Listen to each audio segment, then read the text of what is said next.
You're listening to the Breadcrumb Mojito podcast, hosted by Connor Whale. Christian, Right. welcome, bro. Welcome. Thank you. Thanks for having me. Hey, always a pleasure, never a chore.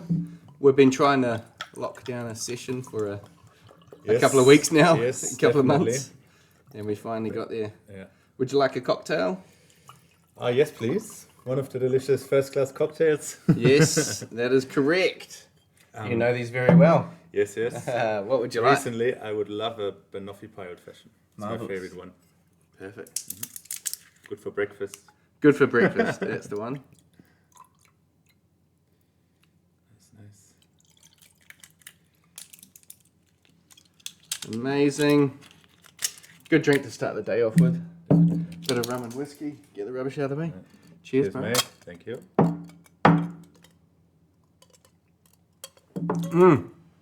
Lovely. It's a spot. Yeah, that's Perfect. a good way to start the day.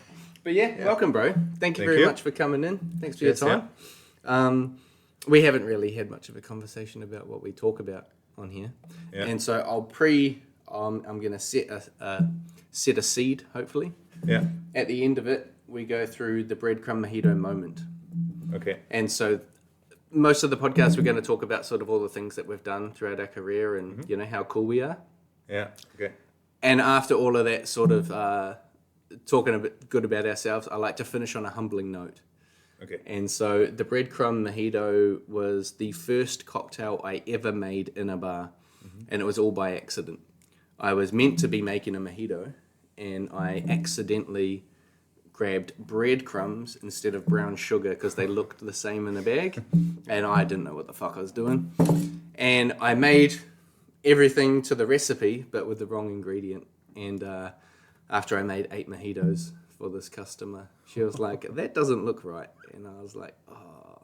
And bar manager told me off, and then I got relegated back to you're making Jack Daniels and Coke sort of station. Integrated straight away. Yeah. I And thought you were saying she had already 8 mojitos, and then she's like, after number 8, oh, that's not right. Yeah, no. Her first order was 8 of them, and I was like, "Cool." The first drinks I'd ever made behind a bar, 8 mojitos, and butchered them all like whole half a bottle of Bacardi waste. You know, it was one of those live and learn things. But it's I tell that story often, like even outside of the podcast, as just you know, every seed starts in the dirt type thing, and you got to grow. And at the end of it, we probably had quite prosperous careers after, you know, starting with fuck ups. Yeah. And so we finish with a story. So through the conversation today, just, you know, have a traipse through the old memory files to see if there's anything that comes up. But I normally start with like an origin story. So where did you sort of grow up, and how did you get into hospitality? And was that something that, you know, you kind of did by accident, or were you steered in a direction through life to get into hospo? Yeah, so basically, I grew up in South Germany, and my dad's side of the family, they're Hospo since 4 generations. Okay. So back to my great-grandpa, my grandpa, they all had restaurants and hotels. My dad's a chef, he's a master chef. They had also a restaurant before my time. So I didn't grow up in the direct environment, but they were all Hospo, and my uncle had a big catering business. So I was basically, kind of growing up with it, and was all family related. And my first ever Hospo job that I had was during school when I was 14. Okay. It was a beer garden. It was a beer garden who did German food and Indian food, quite good. Like the chef was an Indian guy, and he made a bit of a fusion menu. Yeah, so like curry, sausage. He did curries, and he also did schnitzel. So both Okay. was on the menu. It's pretty cool. The problem there was, it was a great location. It was great food. We were horribly understuffed every weekend. So it was like we got absolutely slammed every Friday night, because it was one of the most popular hospo venues in my town where I grew up. And when the weather is nice, it was like a backyard beer garden with like a little pond and stuff, so people were just rolling in. Cool. But we got absolutely slammed there. And it was me and my best mate who worked there together during school holidays and stuff. and we were on the lowest end of the line, so all the people above us were just sending us around and shouting at us, "Oh, do this," and we were like, "What the fuck is going on here?" Like, I didn't enjoy it. I didn't enjoy my first hospital job. I was like, I never want to do this again. This was absolutely awful. It was to the point where they were showing the football games and like Euro Cups and World Cups and stuff, and it was so busy the whole day that we were just running around for 10, 12 hours and we didn't get any food. Yeah. And when people left something on the plates, we went through the back and just had a bite from a schnitzel after 10 hours. We were like two 14-year-old boys, so desperate. So, fuck, we need some food. Yeah. And one time the boss came around and caught us. And my mate, he was so like shocked by it. And we were eating a curry. And he didn't want him to see us. So he put the curry in his pockets. Like in a shock reaction. And we had this, like, we had to wear for dinner service was quite... with white shirts and everything. Yeah. And he was yellow everywhere the whole night. We were like, where are we here? What is this? Curry in your pockets. Honestly, and he was yellow the whole night. And he was just walking around trying to hide it. And everyone's like, what's he doing? Oh, that is gold. So yeah, that was first hospital job. Not really that I would have said, that's a dream job. That's what I want to do the rest of my life. It was, I hated it after a while. So jack of all trades in a restaurant at 14 years old. Yeah. And no staff meals. No staff meals. That's a rough way to start. It was a great, really, really good food, really nice people. It was just, even at that time, it was 20 years ago, even then they just had trouble to find stuff and good stuff and stuff who stays. So, so I don't blame them for it, but it was, for me, it was like, nah, I want to get out of here. Yeah. So what kept you in it then? Well, it was, I kept doing other jobs and stuff during school. And as I said before, my uncle had a big catering business that was in the next big city in Stuttgart. It was like an hour from my hometown. And then after, when I got a bit older, 16, 17, in the school holidays, I went a week to his place to help him out. Because what they did at the time was they catered big, like in Germany we have those wine festivals and street festivals where you basically go with your Hospo business and you build like a little, a big stand with like food, drinks, a bar. We had a stage, music stage. It was in the middle of the pedestrian area in Stuttgart. And just a massive street festival with lots of other businesses doing it. And so I was going there and helping him out for a week. Yeah. That was the first time I was behind the bar as well. Okay. So they put me behind the bar and we used to do, it was mojitos, caipis, and Aperol Spritz and those kind of things. Yeah. So no shaking cocktails, but there was like for a week, I did probably over 100 mojitos a day or over 200, 300, whatever on the weekend when it got busy. You know, to the point where we muddled the lime. So we didn't put the lime juice in. We put like half a lime or something, muddled it, and then stirred it around. My fingers were completely like rotten after that weekend. Blisters on your hand. I remember the first time I did it, I must have been 16, 17. I told the bar manager at the time, when I started preparing, and so we usually got like a row of glasses in front of us, and one guy just muddled the limes, and then the next one did the sugar and whatever, or one just threw everything together, muddled all the ingredients, the next one put the ice. And I was like, can I have some gloves, please? And he was just like, all right, there you go, you have some gloves. After half an hour when it was busy, those gloves were gone. They were somewhere ripped apart in those drinks, and he's like, do you want more gloves? I'm like, that's all right. Just go and cry in the corner. No, but I absolutely loved it. It was cool because it was like you basically, you built like a village with all those crazy characters, all the chefs and dishwashers, lots of different nationalities and backgrounds, and you basically spend a whole week together, almost 24/7. I always went. I stayed at my uncle's house, and he was the boss, so he was there 8 a.m. and stayed till midnight or something. He didn't work after 5 or 6. He just had drinks with his friends and keep the clients happy. Yeah, exactly, and just sat there. And Yeah, but I loved it. Nice. You were just like in that environment, and you just sit in the back and have a sandwich, have a ciggy with them, and someone from the bar smuggles a shot, you know, and it's like, there we go, at like 10 in the morning. And I was like, yeah, that was the first time, because I come from a really small town. It's more like rural life. What kind of population? 10,000. Okay. Yeah, and in the small middle town. of a forest. So Okay, the next big town or big city is really what you would say bigger city is half an hour and then 1 hour Stuttgart. So where's actually stuff going on. Yeah. So for me that was super. It was cool. So I liked that kind of stuff.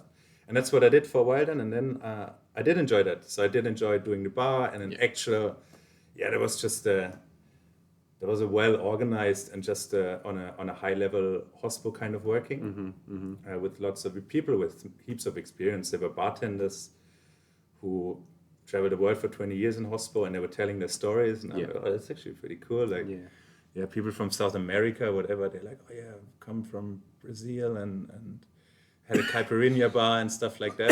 And, it was just cool and obviously fun on those festivals. You know, you have the music in front of you, you have a band playing, and you just do the drinks and have a drink from time to time. Shit, yeah. But what is the drinking age in Germany? You can buy beers and wines from 16. Okay, yep. And everything else from 18. Is that like a German rule, or is that quite like, is 16 a normal age in sort of European countries? In some, I know it is in Switzerland and Austria, so the whole German-speaking world, I would say. I'm pretty sure it's in a lot of other countries. I'm not sure about the UK. I don't think so. I think UK is a bit stricter and it's a bit... more sort of Americanized, 18 or 21 type thing, Yeah, Germany is just a bit culturally, traditionally a bit looser with that. Yeah. Also with the working, like I was pouring beers with 14 and 15. Yeah. I'm not 100% sure if that was legal, but no one cared. So you got put onto the beer dispense and you hear the whole night, I worked till 3 or 4 in the morning sometimes on those festivals with 14, 15, 16, maybe 17. So everything under 18. Yeah. Wow. Yeah, it's a bit, it was good fun. Yeah, and so is it 18 for like spirits? 18 for spirits and also 18 in the most bars. I think it's a bit like here. When you have your parents, you know, they can order a drink. I know in my hometown, we went into the bars with 16, 17 as well and had beers, but only beers. So, What's the normal strength of like a German beer? Bit more than here, I would say everything over 5. Okay. So the brewery in my hometown, the signature beer is 5.4, and that's a Pilsner. Yeah. Pils is the most common Pils, and other kinds of lagers in Bavaria and South Germany. So they're a bit punchier. Yeah.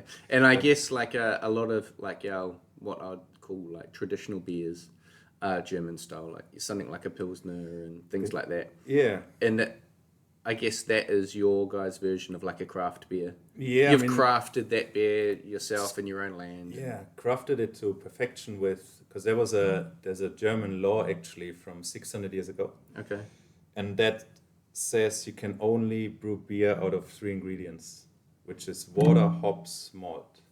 And well, yeast belongs to it, but they don't count it as an ingredient. So those 4 basically. And out of those 4 ingredients, over the last over 500 years, the Germans just made so many different beers. Yeah. They just in detail changed it around. So it's pretty cool because France and England was pretty forward with all the craft beer trend and everything. There's a lot of hazies and stuff that you can get in the bars that never really happened in Germany. So Germany was always like, we don't do that. There's not really hazies around. I think now recently after COVID, they loosened it a little bit. Because it was still, that law was in place till a few years ago that you can't just put whatever kind of additives in it in beers, like in hazies, any kind of sugars or cornstarch or whatever is in there. Yeah. So you're not getting like, you know, big heavy double IPAs and all of this sort of really craft stuff that we know nowadays. A pumpkin or a sour. No. You don't really get that. You can probably buy it these days, but it's all imported. So the traditional breweries, they are still very traditional institutions, very old school, conservative, and exist for like the brewery in my hometown is like 200 years. Yeah, wow. 200 years old. So Like family, generational family, passed down. the last few years they had to sell it to like an investor or something just because they struggled. But before that, it was a family, a dynasty, and Wow, they kept that's it cool. going, and it's pretty cool. Like I worked in that building, not in the brewery itself. I worked for an it was also one of my random school jobs at the time. We did the electronics new in there, and there was, you go in there and there's rooms from 250 years ago that didn't change, and like everything full of cockroaches and dead rats as well. But don't want to get them into trouble. Jenny, but the old health board rolls through and goes, have you documented these insects and rats lying around? I don't think they're around in those areas of Germany. They didn't make it so far. Your council's not big enough. No. Council is not so. Oh, that's not classic. So after that side. Very interesting. Because, I guess when I think of like Germany, I think sort of like pioneers, beers, especially like the Bavarian sort of area. Yeah. A lot. There's like, I think it's the Frankia, I think it's called in English. It's the northwestern part of Bavaria. And that's the highest density of breweries in the world. Wow. So that area has literally every little village has a brewery. Here you would maybe some of them call home breweries, that they actually just a little building with like a chimney and stuff where they brew their stuff. But they just export it everywhere, usually in Germany, and even in northern Germany you get beers from, because it's not only liquor stores who can sell beers, every gas station, every corner shop can sell alcohol. So you have some corner shops, they're specialized on, students who go partying, and they have just 40 different beers. Yeah. 40 different beers from all parts of Germany. So that's cool. Yeah. So you walk around, you get your beer, you just walk to the next pub, finish it, and then go in. So that's, a bit of a different... Yeah. I'm thinking of like portion size, right? Because like, so are your bottles like your standard like 330 ml?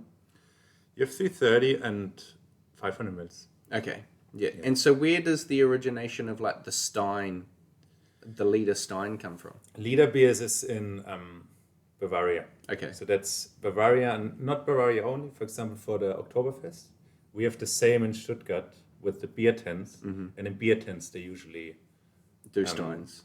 They serve it. And in normal bars outside of Bavaria in Germany, they usually don't. Okay. You get like here, like a pint or 200 or 300 milliliters for a small one. But in Bavaria they do. They sell the big liters, and in some regions, I've never been there, but I've heard it, you can't order small beer. Okay. So if you say you don't want to, like you can say you want a small beer and they call it a cut. Okay. So what they do, they just fill a liter beer up till here. Okay, just half fill it. Yeah, not even half, just 2/3. They're like, here's your small beer. It's still 750 mils. That's pretty. That's classic. Pretty straightforward. Yeah. Smaller beer, cool. Yeah. Here's 2/3 of an actual beer. Where does Oktoberfest come from? It was the birthday or wedding of a king. Okay. A Bavarian king in 1800 something. It was basically to celebrate. It might have been his wedding, the wedding with the then queen or something. Mm-hmm. And obviously there was big parties when the king married. So he made the first Oktoberfest and all the brewers. It was mainly for the brewers as well to get business going. Mm-hmm. So they could provide for like, I think nowadays it still goes like 14 or even 20 days. So it goes almost 3 weeks. And every brewery, every big brewer in Munich has its own tent and provides your beer for the whole time. Wow.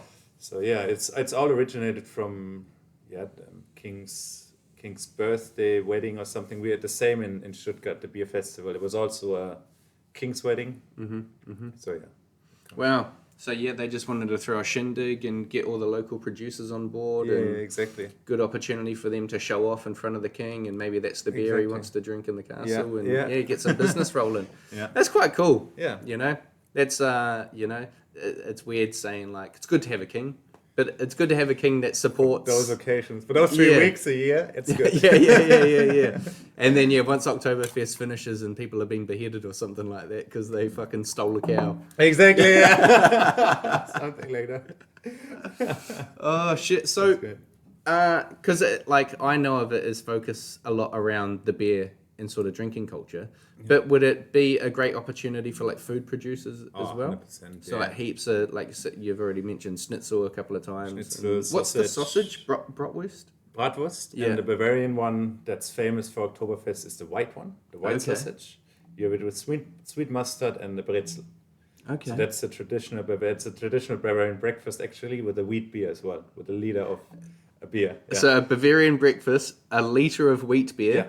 A sausage, and a pretzel. sausage, Yeah. and a A pretzel. double sausage usually, and a massive pretzel, and that's like it's quite popular in the whole part of South Germany. You have that sometimes as an event. Okay. They call it early shopping, translated. And that usually at 11 o'clock in some bars or pubs, you get this kind of breakfast. If you order Bavarian breakfast or a white sausage breakfast, that's what you get. Wow. It's great. A big pretzel and 2 sausages, white sausage. So white sausage, is that pork? Yes. What makes it white? It's pork. It might even be veal. Okay. Because it's very bright. Red meat. A lot of sausages are mixed though. They're pork and beef and something. I think actually good question what white sausage is. It might be veal because it's very bright and it's has a lot of herbs in it, like parsley and chives and stuff. So it's really delicious. I can only recommend. They have it here actually. Okay. There's one butcher in Albany. It's called Black Forest something delicatessen or something, and he has really, really good ones. I go there sometimes when I miss home. I get some sausages and What do you think of New Zealand sausages? Yeah, Not as good. they're just different. I like them as well. They're just very. It's the English style sausages where it's more like mince meat. The German ones are a bit more solid. Oh, okay. It's more like chunked and cubed meat as opposed to minced meat. Yeah. So it's a bit more.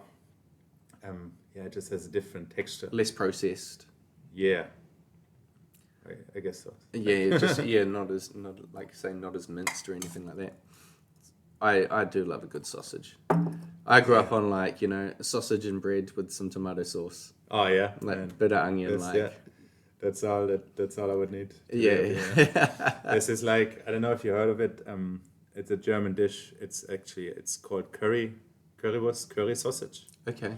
So it's like tomato sauce and ketchup. Yes. On a red sausage, and you put curry powder on it. Okay. It's so good. It's like what you get when you go to the football stadiums over there. You get it for like $3. You put it on the hand with like a stick, and so it's a very, you wouldn't think like a sausage and you put curry powder on it that it's good, but it's amazing. So I think of like my mum, one of her like go-to dishes is like deviled sausages, and so she'll get sausages, chop them up, chuck them in a crock pot, chopped tomatoes, herbs, spices, curry powder, a whole bunch of shit, and then you would have it over like you'd either serve it with like some sort of carb, like a rice or a pasta or like a mashed potato and kumara and stuff like that. That's how we sort of have it at home because it's quite saucy, and so you want something to help soak up the sauces with it as well. We refer to it as depression food in our family. We're like, this is what families ate in like wartime era, Great Depression. It's like, what do we got? Put it in the crock pot. Anything in it. Just fucking beam it in. There we go. So to be like, oh yeah, thanks mum, we have another wartime dish tonight. She gives us a hard time, we give it back. But yeah, I do love a good sausage. I love it. And so I'm trying to how long were you in Germany before you decided to move to New Zealand? Did you only come to New Zealand, or did you travel much? I traveled before, so New Zealand I only got here when I was 30 already. Oh shit. So basically I can start when I was around. So I left home when I was 19. Yeah. I finished school with 18, 19, and then came to the point where I was like, oh shit, what am I going to do with my life and stuff like that. So, and then, I was like, I didn't really want to go studying. And then I was like, okay, I know like the job, like the Hospo job, I liked it. And then I looked around what they have with it, where you can make it an actual profession. And in Germany, we have this like, it's a vocational training in a hotel. So you go there 3 years, you do every department, and parallel you do schooling as well. And in the end, you get a diploma and you get a vocational training certificate as a, I'd say it's maybe translates to like a hotel expert. Okay. So basically you go through... You've done like your apprenticeship. Apprenticeship, yeah, exactly. For that 3 years, and I applied for that and got a spot in Stuttgart in one of the bigger hotels, Meridian hotels at the time. And so before that started, I still had a few months to cover, basically. I didn't know what to do, so I went to Portugal to do a season.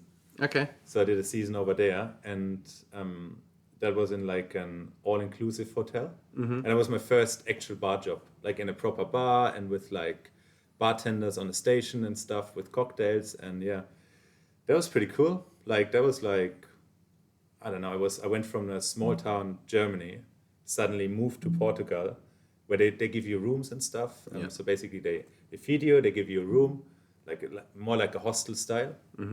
And I was like, I was from a small town, Germany, suddenly living right at the beach and earning money. And I was like, if that's the opportunity that job can give me, I want to do that.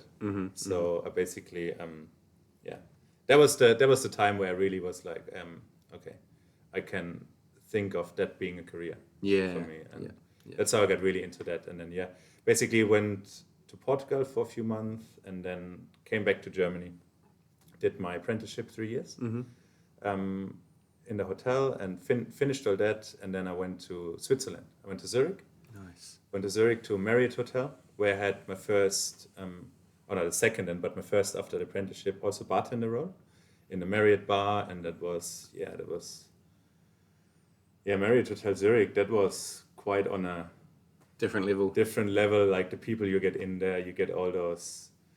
Zurich is a lot of money and a lot of traditional, like Freemasons and all those kind of things. I don't know if it was the Freemasons, but they come in their medieval clothes, they have the events and stuff, and they go in there.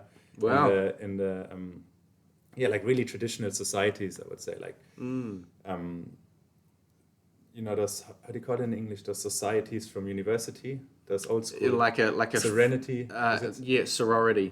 Like a frat house. I think sorority's females and frat is boys. And they like Greek letters. And and those very traditional, old school secret society. Kind of, we catered, like we brought them the coffee in there, and they were all sitting in their clothes and had their weird, almost like weapons or stuff. I'm like, all right.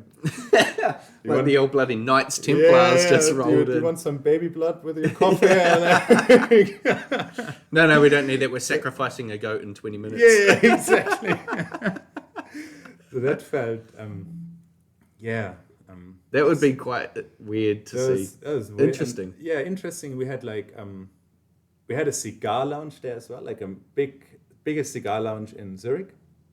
And you had all those like, I don't know, Russian, Chinese businessmen, and they went into the cigar lounge, did like talks with their business partners, and 4 bodyguards were placed all over the place, and you're like, all right, is something gonna happen now? But that was cool.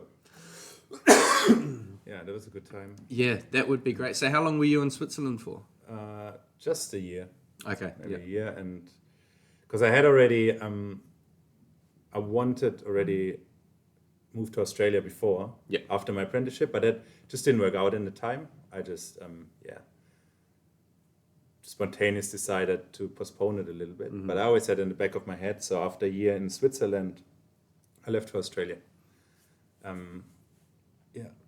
So you're like early 20s now?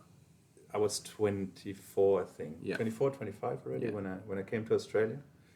Yeah, and that was more of it was a bit of a should I call it, like a wannabe hippie phase and stuff. Okay, It's only on and off working and having a van and stuff, driving around in the country. Yeah. Traveler life. Yeah, exactly. Typical backpacker life. Yeah.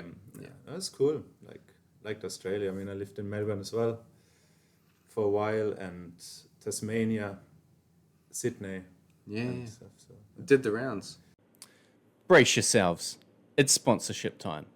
I know ads can feel like the Broccoli podcasts, but today we're talking about the Bar Society, a company I own and operate. So think of it as supporting my broccoli farm. This goes out to all cocktail lovers and hospitality pros.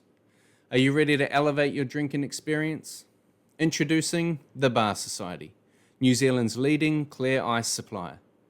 Whether you're stirring down a classic old-fashioned or crafting the perfect gin and tonic, there's no substitute for crystal clear ice.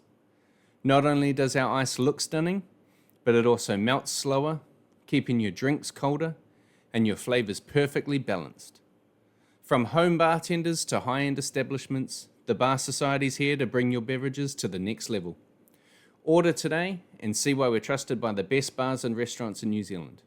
Visit thebarsociety.co.nz and let us transform your drinks. The Bar Society. Elevate your drinking experience. Yeah. How long were you in Oz for? Almost 2 years. 2 years. Yeah, just traveling around doing shit. I know we've talked about like living in St Kilda and St and Kilda, that Melbourne. was my first. Yeah, I got to Australia, and first station was St Kilda in a backpacker hostel. Yeah. And I worked on, what is it called, Fitzroy Street. Mm-hmm. It's super dodgy place. I thought it's easier to get a job. Everyone in Germany, like, yeah, if you go over there as a backpacker, you just have to run some CVs and you get a job in no time. Bullshit. And I didn't. So I was like, all right, if that's the case, I don't need to save money. So I went there with no money. Went to the hostel. I'm like, oh, yeah, I work here 2-3 months, get enough money for a car, and then I just travel for the next 2 years. Very naive. Reality was that I got absolutely stuck there, broke, and had to take, well, the first job that they offered me, and it was already after like, let it be 2 or 3 months. Mm-hmm. Like it took quite a while. My English wasn't as good as I thought. So I think I came across a bit like, typical German backpacker. Yeah, very fresh off the boat. Hello, can I have a job, please? Something like that. And they're like, yeah, sure. The thing is, in Australia, in Germany, they just tell you, nah, we don't have jobs. Yeah. Over there, it's like, yeah, give me your CV, no worries, we give you a call.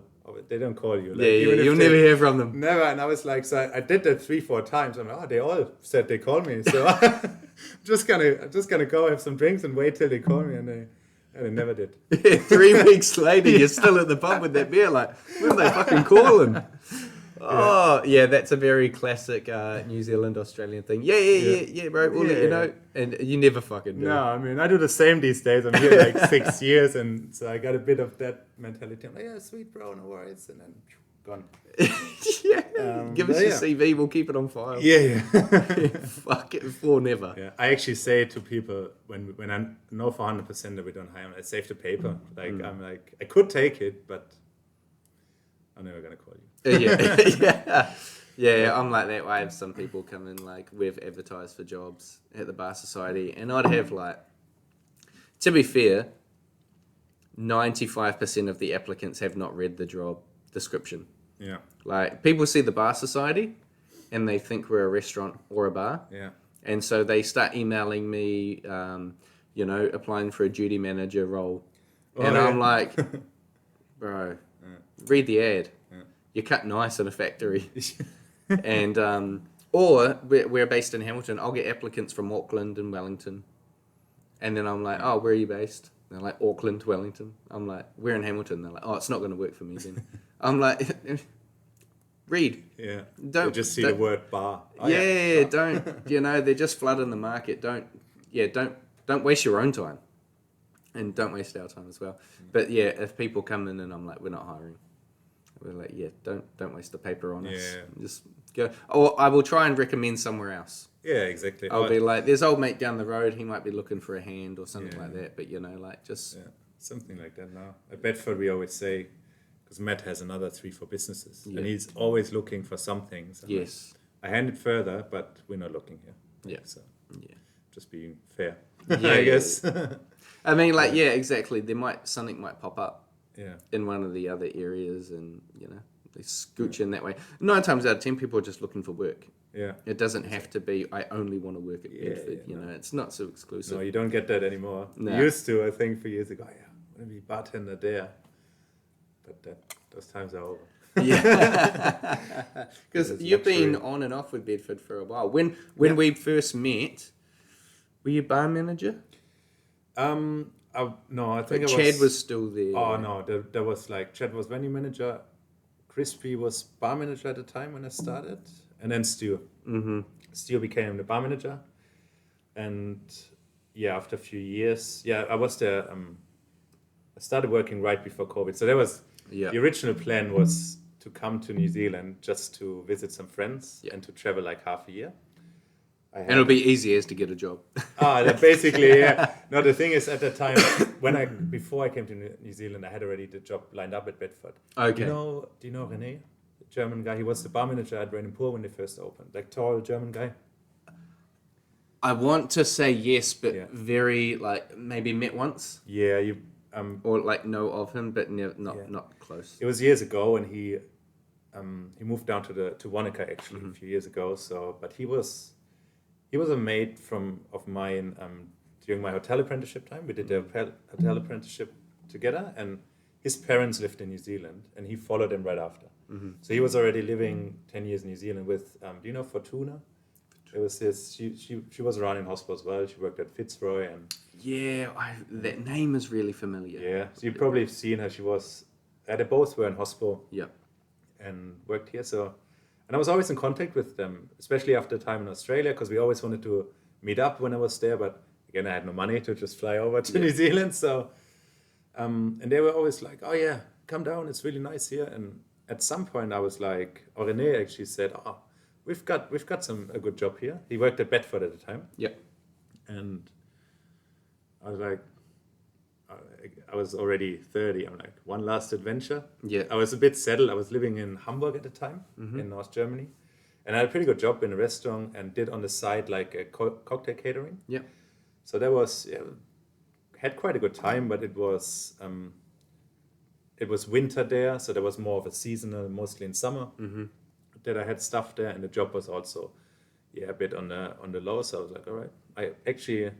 I was single at the time, so I didn't have any commitments to stay with the girlfriend. I'm like, why not? Last adventure. So I got a visa, flew down, and started working at Bedford straight away after a week. And that was in January 2020. And then COVID happened in March. So everything went in lockdown and stuff. So I was like, I guess I'm stuck here. Yeah. But yeah, not in a bad way. So I got quite comfortable being in New Zealand and with the whole, it was lockdown on and off and the situation changed. So I was like, then I met my girlfriend at the time, who was in the same situation, and we were like, let's just stay here. Yeah. And then one thing came to the other, and I went traveling a bit in between, but then I got back to Bedford, and they gave me a work visa at some point. Oh, yeah, cool. So I was like, all right, now I'm committed to that and stay a few years. And kept staying, and then at some point Stu and Crispy left to do other things, and I became the venue manager. Nice. In when was that? 2022. Something around that, and did that for a few years. Yeah, that must have been because I think the Bar Society started working with Bedford probably around that sort of like, mid 2001 type area, because that's where we first met. All the way back then. And to be fair, now that I know the whole timeline, you weren't in New Zealand much longer until I came back as well. I came back just before the end of 2020. Nice. Traveling, doing the fucking Australian Melbourne lifestyle, shit like that. Because you were like 10 years or something in Australia, eh? Yeah. I did the same thing when I went there. I had I'd been working for Lone Star in Taupo and a nightclub, and got my final pay.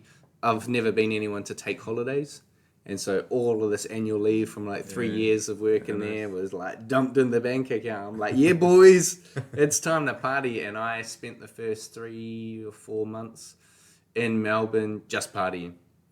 And not really even looking for work. I was like, when I need it, I'll get it. Yeah. And then after a few months, I like ran out. I was like, fuck, all right, I really need. And I applied at bars. And I thought I knew what the fuck I was on about. And I got a very real reality check in Melbourne when I'm like, yeah, man, I know how to make a breadcrumb mojito. And they're like, you're a retard. Come back later when you've got some experience. And so I ended up in door-to-door sales, selling solar and Amnesty charity.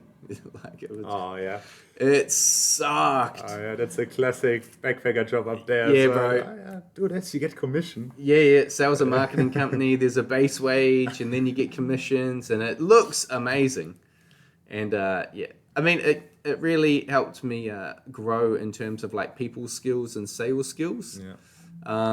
Learned a lot of cool things. Had a great time with a lot of people that I worked with. A lot of partying. They party hard. Yeah.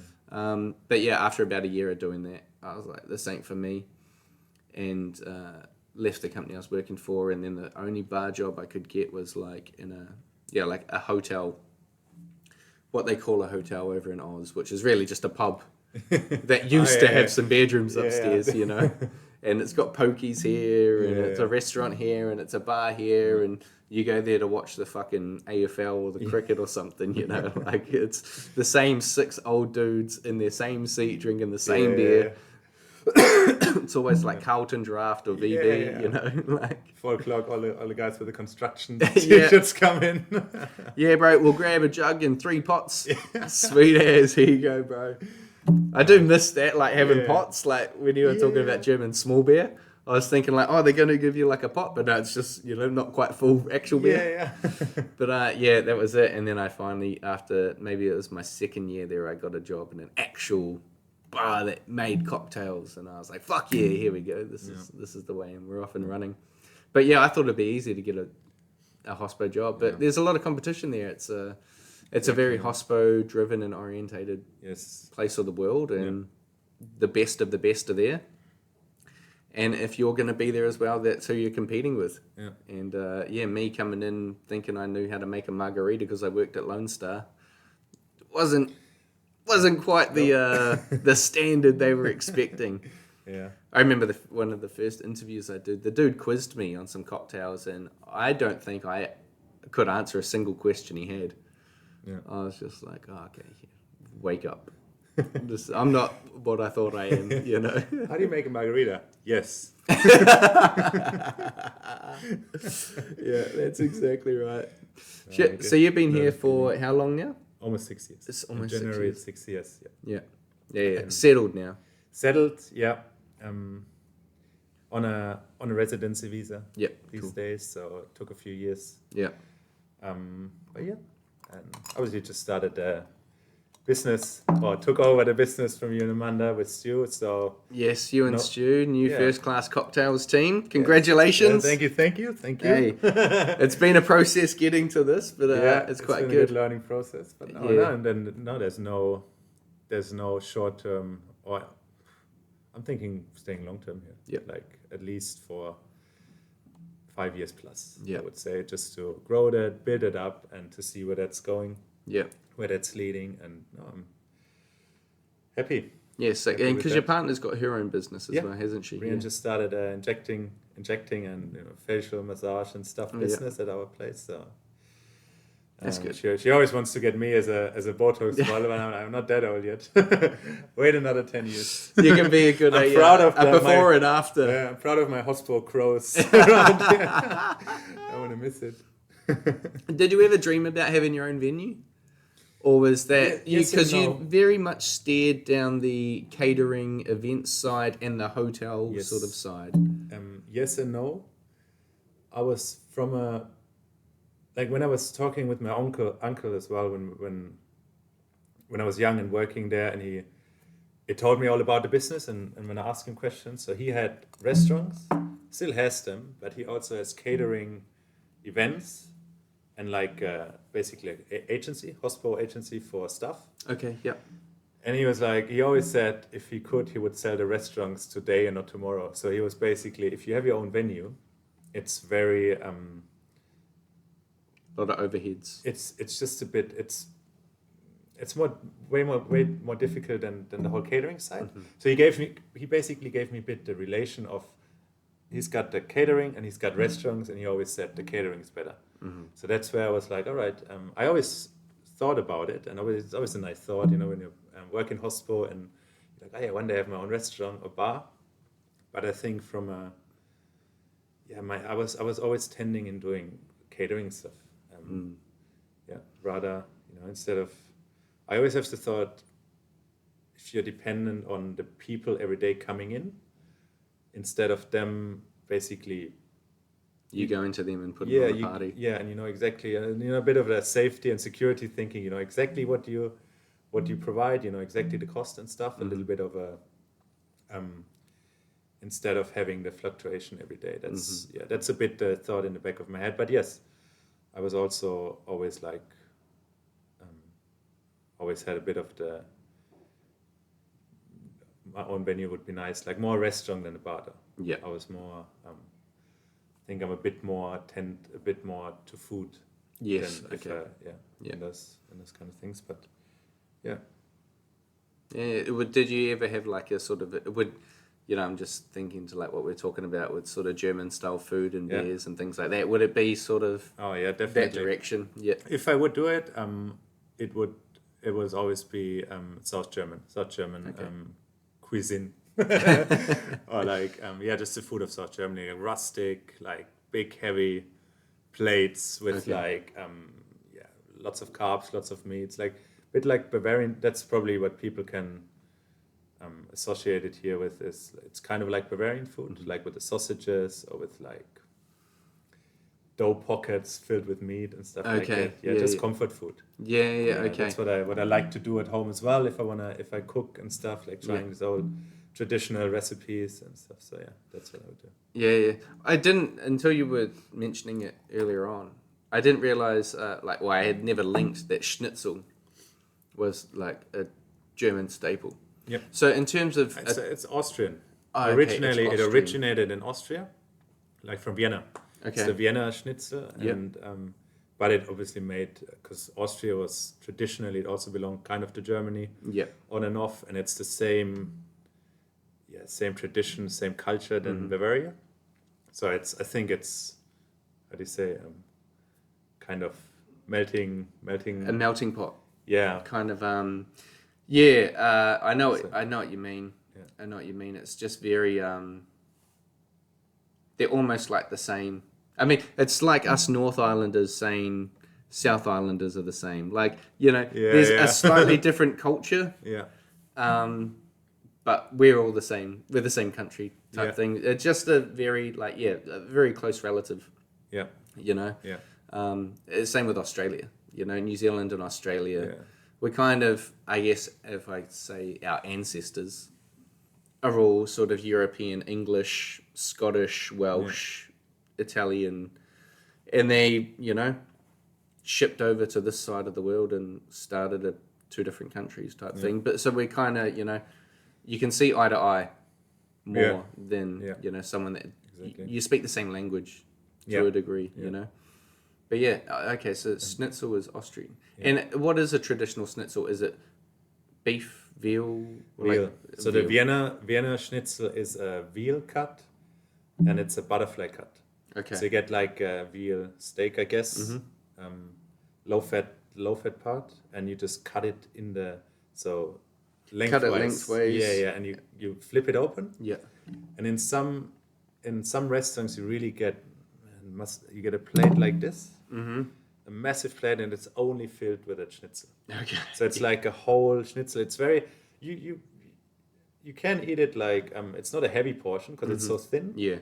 But that's how they serve it, and then with a lemon, capers, cranberry sauce, and stuff like that, little garnish. Really delicious. Yeah, my mum made a lot of schnitzel when we were growing up. Yeah. It was something that she could. We're a family of 6, Yeah. And so she could buy some like schnitzel cut Oh yeah. meat from the supermarket, and she'll just go home and bread it, Yeah. and then shallow fry it in a pan, Yeah. and everyone, there's a stack of schnitzel in the middle of the table, and everyone just grabs their piece, and she'd have some Yeah. like mashed vegetables or Yeah. roast veggies next Nice. to it, and some gravy. That's one of my first childhood memories. That's the first dish I learned to cook. When my dad's a chef, so my dad was the one at home who cooked basically on the weekends when he was home, always trying stuff. And one of my first memories in the kitchen doing food is when he showed my sister and I how to make a proper schnitzel. Yeah. So you first go in the flour, you don't really touch it, you just throw it on, and then you get it off, Yeah. and then you go into the egg, and then you go into the Breadcrumb. breadcrumb, and you just flip it in and stuff like that. Yeah. So really, detailed process, and Yeah, it's really- it's all about those the little techniques, eh? Yeah, like yeah. you say, you don't push it in with the flour, Yeah. you just sort of dust it and shake it, Yeah. and the that's the the facts. And Yeah. little bit of soda in the egg, so it gets a bit fluffy when you have it in the pan and stuff. soda, like soda water. Yeah, soda water, just a touch. You can even milk works, and normal water works as well. But usually soda water gives it a bit of a those bubbles you have when Yeah. you fry it in the pan. So. That's tricks of the trade, next eh? time, when you do Yeah. shit. Oh, tricks of the trade. I love that. That's quite cool. And so, schnitzel, sausage. What else is real? What other food would you serve if you ever had a restaurant? There's one dish which is my favorite Southern German one. It's called mouth pockets, Okay. and it's basically minced meat with vegetables all together to like a mess, and it's wrapped into a dough. So it's basically like dumplings. Yeah. It's German dumplings, German dumpling, yeah. and it gets served with melted onions, either fried or in a broth. Melted onions. Yeah, or like an how do you say, like an onion chutney almost, or like Oh, an onion. okay. you Yeah, let like the a sweet onions- onion. Sweet onion, yeah. Yeah, You let them simmer in the pan with sugar and stuff for like 20 minutes, so they get really nice and soft and like Caramelized. caramelized. Yeah. Caramelized onions Yeah, basically. yeah.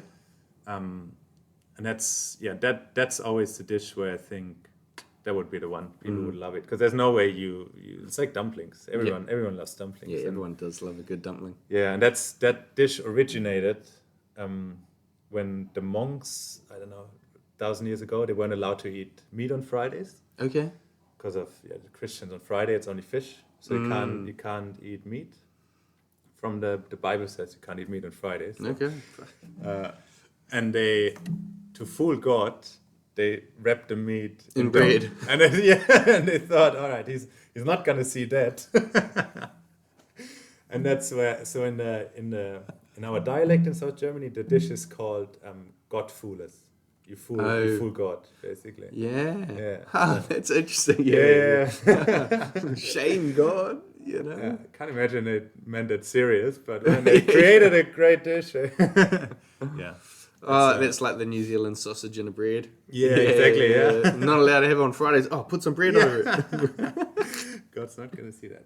That is classic. Is Germany quite religious? Not anymore these days, I would say.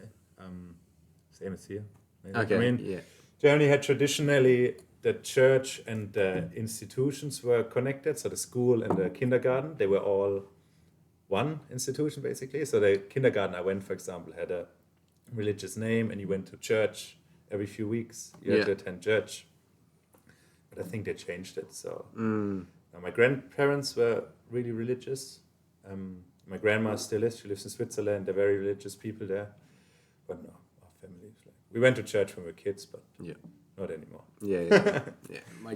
My grandmother, she was quite religious. Not my grandmother. My great grandmother was quite religious, and but when she got older, she couldn't really like go to church or anything. And once my great grandfather had passed away, she was. But my dad and my uncle every Christmas would take her to like the dawn church service. And that was her like excursion outing. And she would always watch the Queen's speech and, do all this sort of stuff. But later on in our family, no, not really. It's faded out. Yeah, I mean, you're not religious yourself. No. Having a hint of religion in your sort of upbringing, do you ever have a sense of believing in some sort of higher power, or what do you sort of just personally think? Yeah, I would say a higher power definitely, but not really connected to that visual picture of a god and of a religion.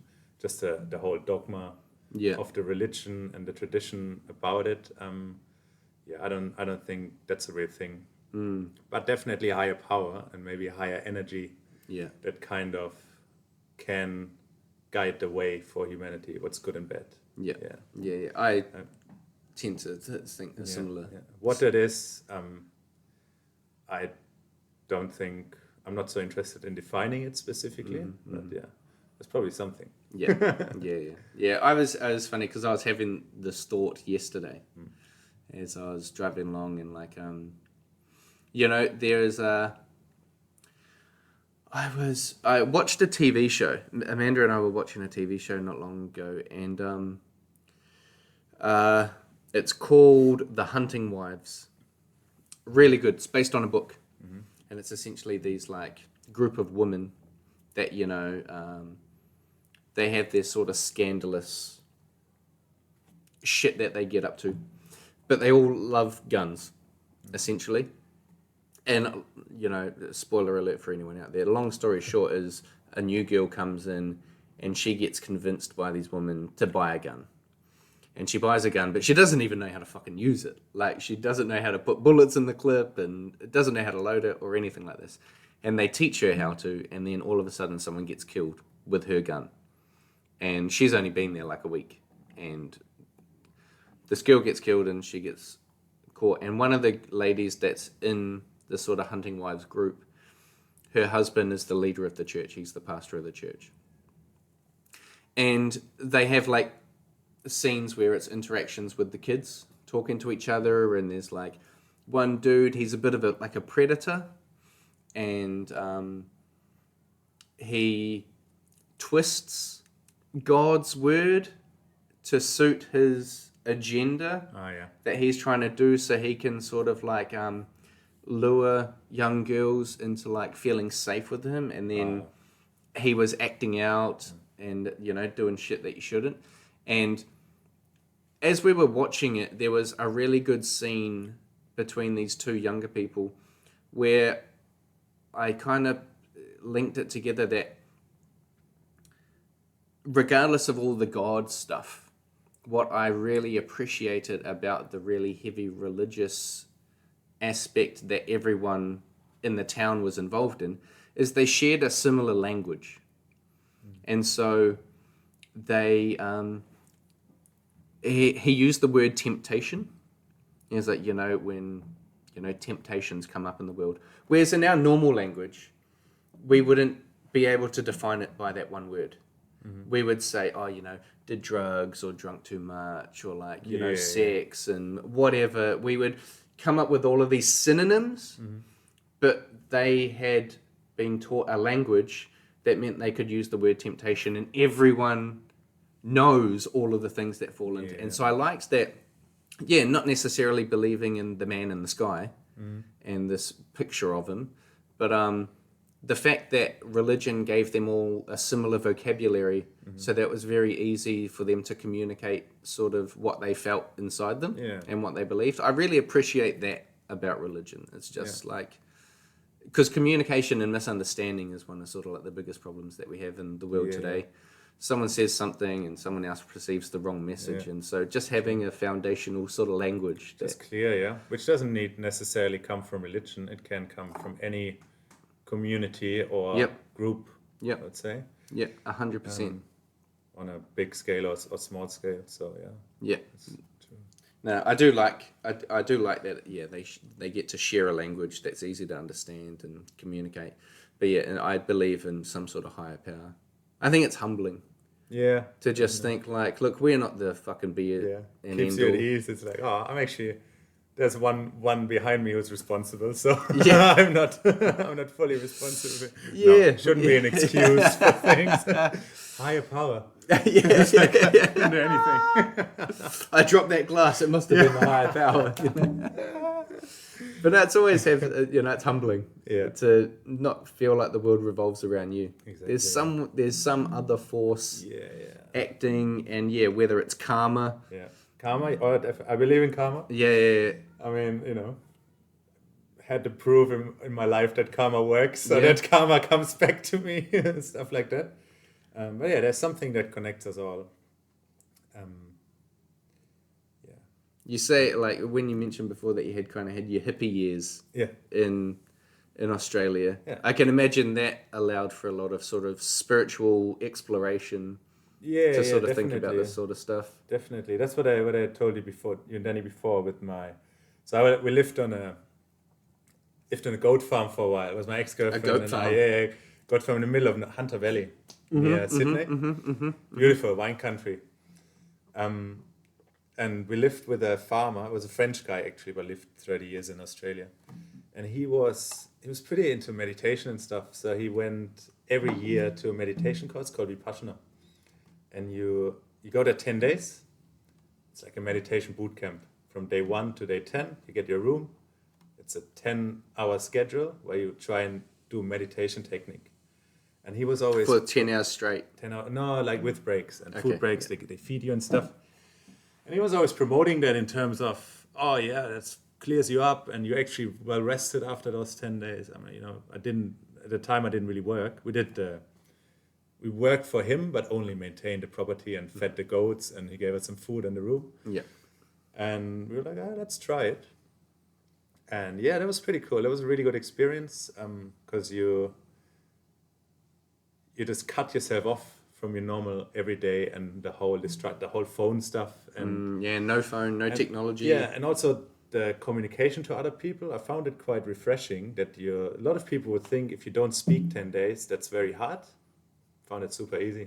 It's super refreshing if you're a bit with your own thoughts, and it gets you a bit not always in a good space, obviously, like when you sit at home by yourself and think about stuff. But in the end, it was I found it refreshing. After those 10 days, I got out of there. And when you go on holiday, but you feel way more tired afterwards because you're only drinking and partying and whatever doing.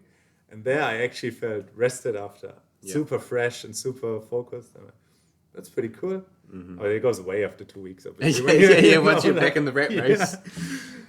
Fuck. You have those thoughts after, I don't smoke and drink anymore. I'm just doing this 2 days later. Chuck us a durry. But I had, in that time, I just had time for that kind of thing and didn't really have to pay rent and could afford those things and to afford doing those things. Yeah, that's pretty cool. I did it actually again here in Auckland last year. Just as that was when I stopped working at Bedford for a while, had a bit of time. I'm like, what am I doing? It was winter. I'm going to do that. And it was cool. It was not like the first time. I think when you do that the first time, it's like a bit of a hype. And it also depends in what life situation you are. So Yeah, for sure. Yeah, there's, life changes. You're not on a goat farm. Exactly. You live in the city. city with more responsibilities and stuff. So more bills to pay. Exactly. But no, I can only recommend stuff like that. It's pretty cool. Yeah, I think it's interesting what you're saying about you're left alone with a lot of your thoughts. Yeah. I think something like having 10 days is like a good length of time because like you say, sometimes you get left alone with your thoughts and you get into some sort of little depression sort of mode, and you're unhappy with how you're thinking and you go down this wrong train. Personally, I think it's like you haven't had long enough with your thoughts. Exactly.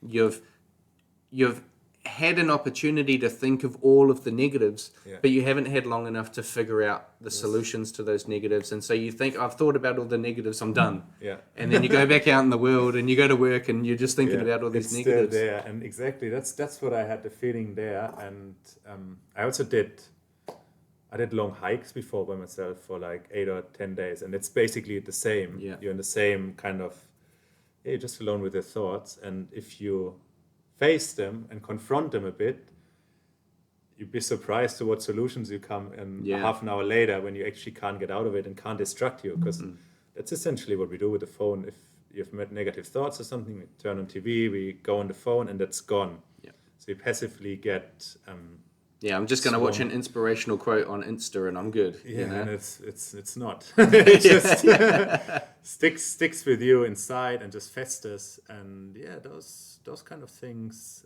you just confront. So it's all about confronting that and not kind of hiding yourself and running away from it. I find in those in whatever it is, like any challenges. Yeah. Yeah. Yeah. So I think It's interesting. I've been recently listening to this book about the author is Eric Burney, and he's a psychologist, psychiatrist, researcher, and he sort of developed this process and system of like therapy called transactional analysis, and that means that like you and I at the moment are in a transactional relationship. You say something, I say something. You say something, I say something. And we're speaking. So he talks about these 3 ego states. One is like your parent ego, which is rules and regulations for how to be in the world that we've learned from our parents. And whenever we, say you come to me and you're like, I'm feeling down about, I'm not good enough at drawing this picture. You would be talking from your child ego. it's a bit like inner child kind of thing. Yeah. And then I would respond from my parent ego saying, "No, bro, you're doing really, really good. Like, just keep it up. Keep doing what you're doing." And so you have parent, adult, and child are the 3 egos that everyone has. And you shift between ego states throughout the whole day, sometimes even within a conversation. And the most healthy and sort of like the gold standard is adult to adult. Because adults, your parent is like your rules and your regulations for how to operate in the world. Your adult is present. And it's logic and rational. I ask you what time it is, you say 2:00. That's adult to adult. There's no answer my question with a question, shit like this. And then you have your child, and your child is where all of your emotions are, but also all of your creativity and charm and things like this, right? Like your freeness. And so you can have mismatched communication styles where an adult is speaking and I get child back. And you have a communication breakdown and leads to a lot of misunderstanding and things like this. And I think, like, since I've been listening to this book and learning all this stuff, I'm thinking about all of my own interactions that I have with people. Like, just being alone with my thoughts, a lot of delivery driving, like fucking think about myself. And I'll be like, oh, when Amanda and I were having that conversation, was she coming at me at adult? Or was it child or parent? And how was I responding? Was it adult or was it child and parent? And one thing I've learned about myself is a subcategory of parent is critical parent or nurturing parent. Critical parent is, you shouldn't do that because it's wrong. Nurturing parent is, I'll do it for you. And so critical parent can be too harsh and nurturing parent can be too soft. You have to find a healthy balance where, you think a good parent prepares their child for the world as opposed to preparing the world for their child. Because ultimately that's a losing battle type thing. And then also in your child ego states, you can be really good and creative and having fun, but then when it's something that requires a seriousness, you're getting in your feelings because you didn't like a word that someone used. It creates a breakdown and it's really unhealthy. And so I think when I reacted to that, was I being childish? And, understanding it is great. Learning about it, even better. Catching yourself in the act. Living it. That's the hard part. That's the hard part. To get it into your second nature. Well, I guess, we're just on an everyday base because there are so many distractions and we are so busy with 10 different things we're not aware of it. Yeah. So it's only it's reactive behavior basically Yeah. the whole day, and it just comes from the inside from those different types. And yes, I mean, you can see in Hospo, it's a perfect example how you with customers interact in a stressful situation. If you feel offended by them, insulted or something, just because they said, I don't know, they rushed you or something with an order, so stuff like that. Yeah. And the other side as well, if you see a customer who's insulted by you, or like, it's pretty interesting. Yeah. But yeah, and I think in the normal situation in a day, we're just not aware of it. And Yeah. Yeah, I think, we're not aware of it. That's exactly right. But becoming aware of it yeah, and learning to change, because he breaks it sort of down further into scripts of life, things that we have either been told repetitively for our whole life or things that we've chosen to believe for our whole life. And so, as a broad sort of example, you have like the winner's script, which is like, you're capable of doing anything. It just requires a good attitude and some attention. And then you have like the loser's script, which is like, I'm never good enough. I will never try something that's out of my comfort zone because I believe that I'm always going to fail.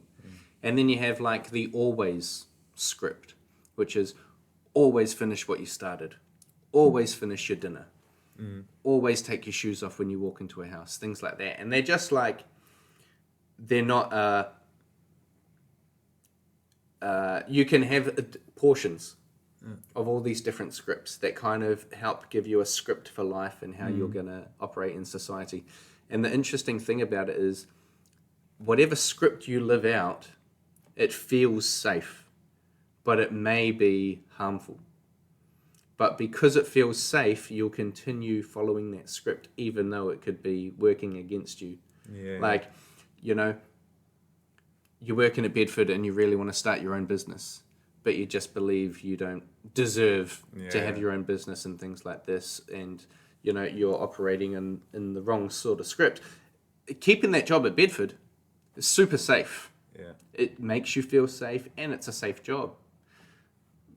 Being able to step outside of it and have the courage to do something on your own is, fluctuating between scripts and things like this. And so it changes, and little games we play with ourselves when we trick ourselves to thinking certain things. In like sort of conversations, people that like always want to have the last word. Oh yeah. That's their game that they play, and it frustrates other people. Always want to walk before in front of people or something. Yeah. Yeah, or like the Mr. Know-It-All. Yeah. Like every time someone has a fun fact, they want to beat it with a fun fact. Yeah. And it's like, fuck, dude. Yeah.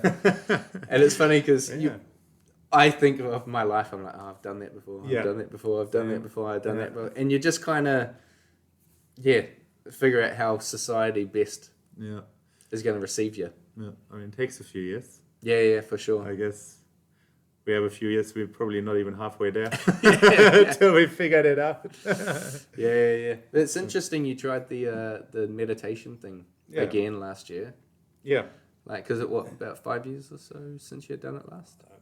Must have been even more, 7 years or something. 7 years. But I wouldn't it's cool, but it's, as I said, it's a bit of a meditation boot camp. So you have to be a bit into meditation to actually enjoy that, or to just to do it further, to integrate it in your everyday. And that's what it's made for.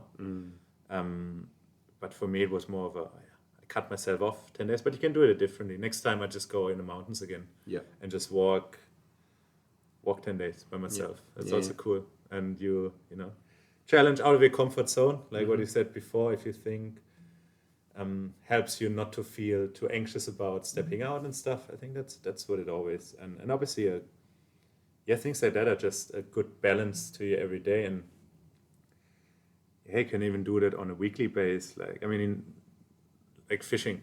I love to go fishing. Yeah, you do love a good fish. Yeah, for obviously to catch the fish, but also to have a complete opposite to my everyday. Because what I do every day, I'm standing in a bar with a lot of people around me, busy environment usually, a lot of people, a lot of social interactions, a lot of practical doing. That's fishing as well, but that's more the neutral part. But that that drains you in a way. And if you, like 10 years ago, what I spent my free time when I worked in bars, in other bars, with other bartenders, with customers still around me and talking about bar and Hospo stuff. And I don't think that's the way. I don't think that's very healthy over long term. On my weekend, I'm going to go to work. Yeah, exactly. And just get hammered in another bar. Yeah. And this guy who stands behind the bar is tomorrow in my bar and stuff. This whole, it's just too much to I always found after a few years it created a bit tension inside and a bit of a unhealthy relationship to the job itself. Yeah, bit of resentment. Resentment, exactly. I didn't really enjoy it that much anymore. And that whole fishing thing just helps me to balance that. To be like, after 5 days busy and working and only standing behind a bar, serving drinks, going into the wild, sitting on a rock for 10 hours and go fishing, but no speaking, no nothing. And just holding my rod.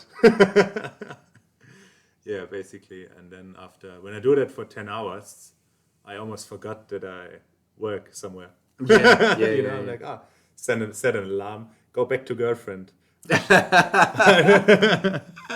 about that. You're on schnitzel tonight. Yeah, exactly. It's fucking hell, reality. But no, like you have this reset, short-term reset, and I think that's quite important to keep up or to find in life. Just find something in your script that actually suits you, which is not the work and not the professional side, to balance all that. Yeah. And to balance your whole duties, responsibilities with something. And everyone, some people game. Yeah. Gaming or riding and stuff. I go fishing. Yeah. I watch the UFC. Yeah. I watch MMA as a whole category. That's my thing. Yeah. I sit down and Man, and if that's something that balances you and lets you forget, because I think forgetting for a while is important. Yeah. To not have that machinery in your head and like all those mechanical questions, but then you come back to the real questions. To go back to the spiritual stuff. If you sit there in nature is quite important, I find, to reset. I'm not really from a personality. I don't think I'm a city person. Because I grew up in the countryside. I was always somewhere outside in the forest. I mean, Auckland is not really where I live now. It's not really city, like that bustling life, but still, So yeah, you still have to deal with traffic. Yeah, and traffic. all of those little inconveniences of being in the city. Buildings around you everywhere, stuff around you, and concrete and stuff. But that's a great thing in New Zealand. You can just drive 5 minutes and you're on the beach. Yeah. Might not be the prettiest and cleanest if you jump in the water, but but it's a beach. It's a beach, yeah. Yeah. So, do you have a particular type of fishing that you find most relaxing? Because I imagine someone that's like, I'm not much of a fisherman, but there's different skills that come in with different types of fishing, whether it's like, marlins or trout and fly fishing, and then on a rock or a dock or something like that. So, there is an aspect of learning different fishing disciplines, but like you'd always have like a core one that helps you relax the most. And so do you find that you have that? Definitely rock fishing. Yeah. Like rock fishing on the West Coast. Okay. I would say. So that's because I don't just enjoy, so on a boat, I like fishing on a boat, but the boat is like you drive with a car, you hop on a boat and you're on in a driving vehicle. Yeah. I also like the whole preparation and the whole hike before. So where we usually go on the West Coast with Stu and Ian, mostly we go to some spots where we walk down 45 minutes. Yeah. I mean, maybe know it. It's near Piha. Basically, a few rocks further than Piha on one of those steep cliffs, and you literally just walk down and then got to jump over some rocks as well to get to the spot. So it's quite remote. It's quite remote, and not many people get there, which is also why the fishing's pretty good down there. And I just enjoy that, the rough sea around you and the rough scenery, the whole cliffs on the west coast. So I would say rock fishing definitely. But I enjoy any kind of fishing. I tried everything except fly fishing. Okay. Yeah. So that's, I think, and game fishing like marlins. That's expensive. So one day, I mean, just the gear alone for that. get alone and then getting out. I get really seasick as well. So Okay. I just can't help it. I'm like, every time I go on a boat, far out on a boat, on the coast it's all right, but as soon as I went on a few charter and it's always the same. I'm the first and the worst who get seasick, and I just lay around for a few hours on the boat. So I don't have much of it. So I'm tentative to go far out on a boat. I got to see the coast, I think. Yeah. I don't know. I'm from South Germany. We don't have any ocean, so I've never really been on a boat very true. since I was till I was 25 or something. My geography is shit, but like, is Germany all inland? Do you have ports? Or There's ports in the northern and northeastern part, so you have the Northern Sea, which is the same like England. Yeah. Okay.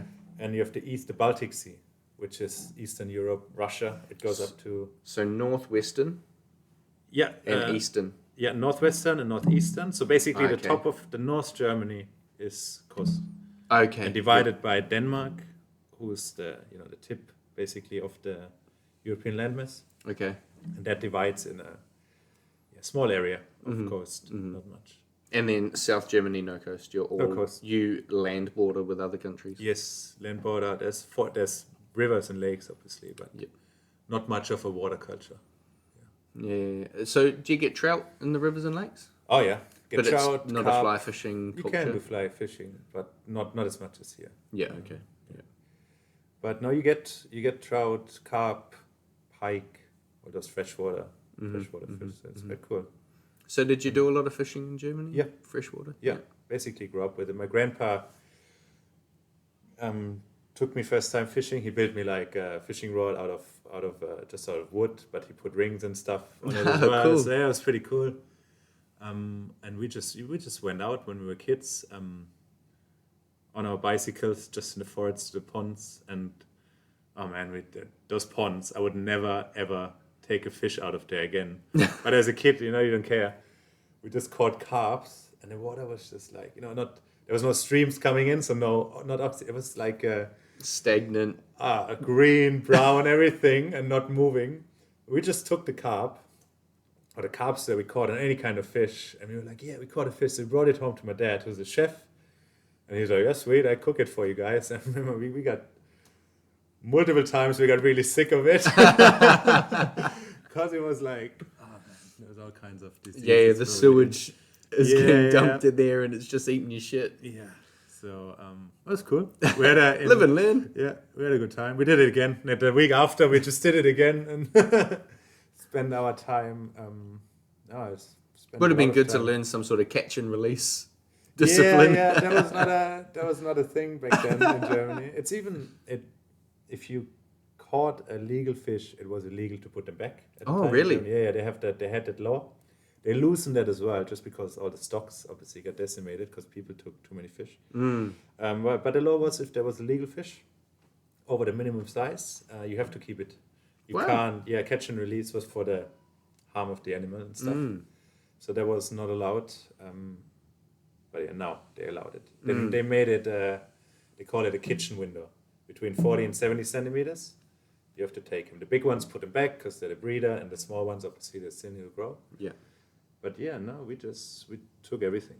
We took all the fish, and if we didn't catch anything, there was a trout farm nearby, Okay. and we just sneaked in and put our rod in there. And obviously, you catch one straight away because there's like hundreds. And those guys, we probably weren't the only ones. At some point they put wires across the ponds. Okay. Yeah. But we were still managing to get in it. And we got home with the trouts. Dad, we caught some trouts. You went to the trout farm again. I told you shouldn't do it. Oh, that's classic. That's good. So that was pretty good childhood memories. Yeah. But yeah, no, ever fishing since everywhere I lived, Australia a lot. Yeah, it was always my getaway from life. Yeah. your little excursion, your weekend break, go for a fish. Exactly. Yeah, nice. And now rock fishing north of Piha. Exactly. Love That's that. one of the things that keeps me in New Zealand, I think, or one of the. Yeah, it's just super. It's just completely different in Europe. It's so accessible and so wild still, even close to the city. Yeah. And catch good fish. You catch much better fish than in the coast in Germany. Mm-hmm. It's all fished empty already. So. Yeah. Nice. What would your now I'm thinking like retirement plan? Everything in life has gone the way you wanted it to, and money isn't a problem. What would your sort of like dream retirement situation be? I'm guessing there's fishing involved in it. Fishing involved definitely near a coast or near a river or near a lake, somewhere ideally actually in the mountains. I think my happy place is mountains. Yeah. That's Got where, hiking tracks around. And... Yeah, and just somewhere where there's a lot of rivers Yeah. and lakes, and just having a nice little big house. If money is not a problem, I'll probably get a big house. Just there, and loving it. Going fishing every day. I think New Zealand's a good spot for that. Oh yeah, A definitely. lot of mountains, a lot of rivers, a lot of lakes. Everything nearby. You never have Yeah. to go far, and everything is still feels remote and left. Not too many structures around. So I like that thought. Definitely. Yeah, I like thinking about, the retirement plan. How would I want to spend my older years? Every now and again, and put things into perspective. Yeah. Engineer backwards. If that's really where I want to end up, Yeah. what do I need to do these years Yeah, exactly. to get me there? Yeah. I mean, 20 years ago, I would have never thought that I live in New Zealand and start my own business now with, 36. Yeah. So, You remember when you were like a kid and you thought those men over there are so mature already with and they were 28 and they had kids and they looked already, and then you are 28 and you're like, shit. Yeah. I thought I'm somewhere else. You still go partying every night and just like single life in a dirty room somewhere, house sharing. Mattress on the floor. Yes. I don't know. I think you shouldn't. I'm never too set on. That's what I want to do. I just see how it goes and then find a bit of a path. Yeah, never be so married to an idea that you'll die if it changes. Type thing. Never Be really flexible. Love that. Anyway, we're about an hour and a half in. Nice. So this has been a fucking really nice, sort of insightful chat. I've enjoyed it. Thank you. I really enjoyed it too. Yeah, thank you. Good. So, as we talked about at the start, we'll finish on a breadcrumb mojito moment. So, going back to sort of, it doesn't have to be Hospo related, but because most of your career is in Hospo, but it could be fishing related or something. But what is sort of one of your breadcrumb mojito moments throughout your life?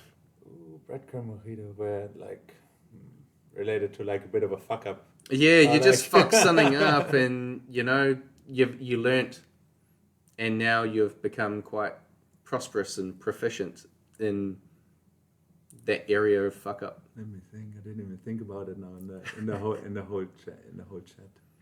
I mean, to be fair, I think fishing in a stagnant pond and getting sick from the fish is something like that. Quite breadcrumb mojito. You learn out of that. Yeah, I don't know.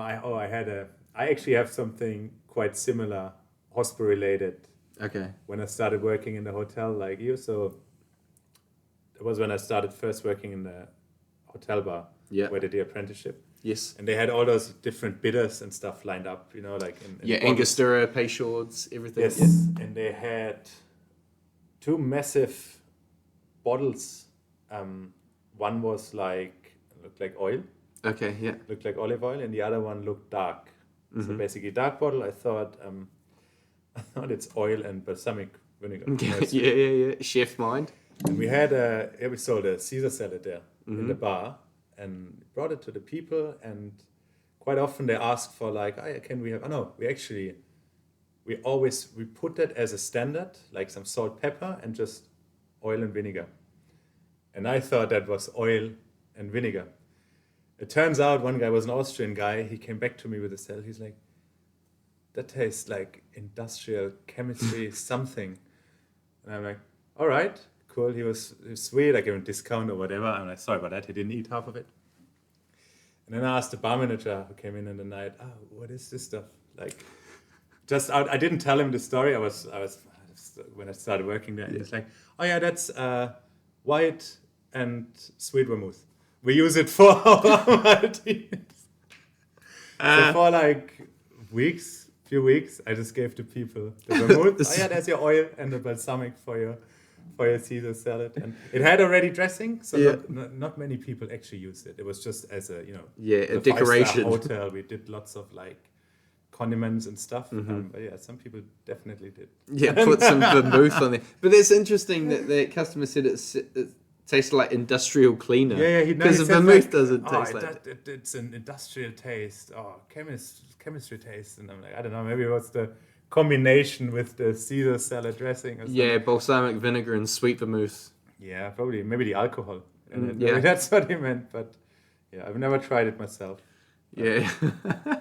I definitely... A thing that I learned of that when I first started working in a hotel, I first probably thought I knew more than I actually did. Yeah. And I was quite embarrassed to ask stuff. Yeah. I thought that's a weakness. Yeah. And that's there's a script of life that has now changed, eh? Yeah, definitely. I definitely changed that, and even if it's uncomfortable, I just ask. I just not play dumb, but I just ask stuff, even if it comes across dumb. I don't care. Yeah. But I've always, I was a bit the same growing up. I always looked up to people that were really smart, and I never remembered them ever asking dumb questions. Yeah. And so I wanted to be smart, and so I didn't ask many questions. Same sort of thing, but curious, but fearful of being curious. Yeah. And then I started telling myself that be really comfortable with being an idiot.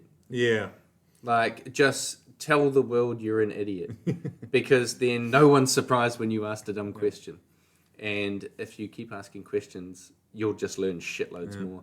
And so that became sort of my more approach. Yeah, get over being insecure about being dumb. Exactly. And it's normal when you're young. You're like, oh yeah, I don't need to ask and stuff. Yep. And your fear of not rejection, but more of a judgment that people judge you. Oh, he's an idiot.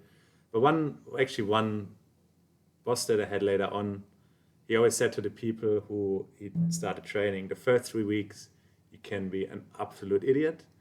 But in the 4th week, I expect you to be a doctor. Okay. So basically, the first 3 weeks, make sure you know everything, you get to know everything, the whole process. And in the 4th week, you basically know it all. Yeah. Or you can run it by yourself. So, and that's right. So. Yeah, that's quite good. Yeah. Was I talking to someone, or was I listening to something? I can't 100% remember where it exactly came from.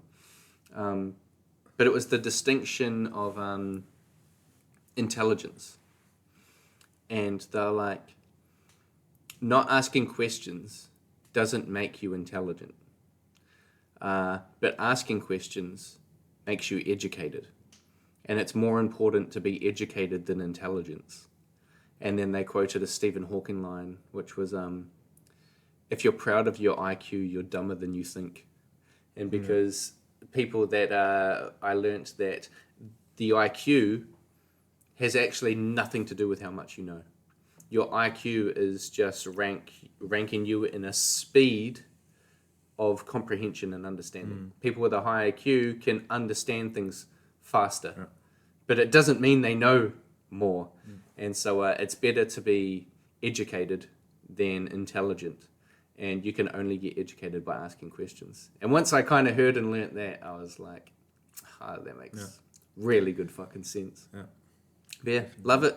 Cool. Easy, bro. Thank Great you, bro. chat. Thanks for that. Yeah, Hey, thank man, you. always a pleasure, never a chore. It was always the last few weeks, we always talked about our company and all the professional stuff. Yeah. That was pretty cool. I enjoyed that. Fuck yeah. I mean, to be fair, we've spent a lot of hours together Yeah. talking over the last couple of weeks that we've never really even delved into anything that we've talked about today. A little bit of fishing and stuff like that. But, Yeah. You know. That goes through all conversations. You know that when you try to move some conversations to a topic that you like. Yeah. I always do that with fishing. I'm like, if people say anything about anything outdoor, I'm like, oh yeah, fishing. Let's talk about fishing, please. Oh, good shit. Well, hopefully, like now that you got first class, you and Stu, and you both venture down to do something in Taupo. You've got an events coming up. By the time this podcast release, it would have been probably the week after. Yeah. But treats at Taupo, sunset cocktails, out on a boat, out on the lake. And take the fishing rod there. Yeah, that's the way. You'll get some drinks. I just quickly go out. And you I go catch drop a a fish line and then in. you go out. Your tag team. Yeah. We're the bartenders. Yeah. The back of the boat. But yeah, like big fly fishing culture down there. Yeah. And so Definitely want to get into that and yeah, good opportunity. try that out. I mean, we definitely take our fishing rods next week and just go. What's that spot in Acacia Bay or Acacia Bay. Acacia Bay. Yeah, There's yeah. one nice spot. Where my parents' house is, where you guys are going to go use the freezer, that's in Acacia Bay. Oh, no way. Yeah. So there, see. as you come in, you'll be at the back end of Acacia Bay, and then it's like 5 minutes down the road, you'll be at the water. Oh, cool. I went there last time and caught a trout. That was a cool spot. Like, Depending on what end you come from, if you're coming like into Taupo and then heading out to Acacia Bay, or you're coming in behind Acacia Bay to where they are, you can dip into the water on either side.